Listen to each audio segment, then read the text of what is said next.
Over billions of years, Earth has been bombarded by asteroids, collided with other worlds, and nearly frozen solid. And yet, it's still here. But why? Why does Earth exist? To answer that, we have to go back to the very beginning.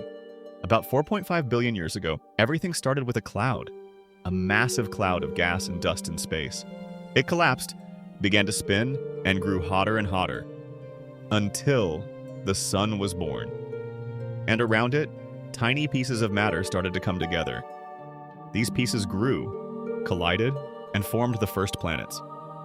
Closer to the sun, rocky worlds emerged, like Earth. But this early Earth was nothing like today. Hot, unstable, violent. And then, something massive happened.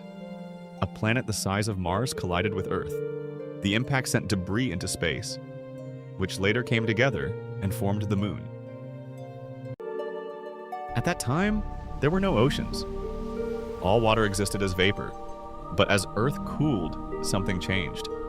Water turned into liquid and covered the planet, transforming Earth into a world of oceans. And with water came something even more unlikely: life. Tiny microscopic organisms began to exist, and slowly they started to change the planet. Some of these organisms began producing oxygen, and that changed everything, because oxygen reacted with gases that were keeping the planet warm, and little by little, Earth started losing heat until it entered an ice age. Over time, Earth's surface began to cool, and a solid layer formed. But it wasn't uniform. Some parts were lighter and started to float.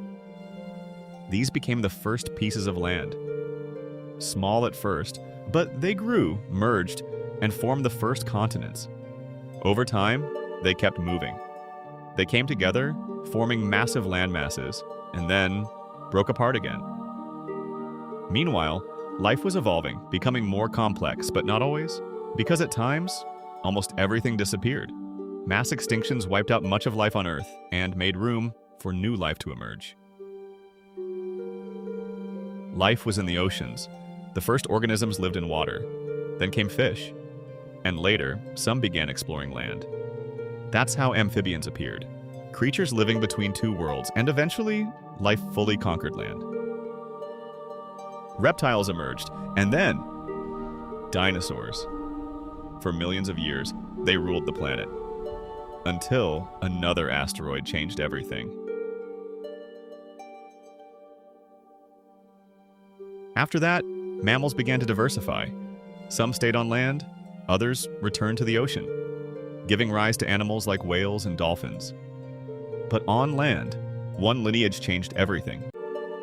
Primates, and then species like Sahelanthropus and later Homo erectus appeared. Beings that learned to walk upright, use tools, and control fire. Until eventually, Homo sapiens emerged, the only species capable of looking back and understanding this entire story. And then even now, Earth is still changing. Continents are moving, the surface is shifting, but it all happens so slowly that we don't even notice. If you enjoy exploring questions like this, follow the channel, because there's always something new to discover.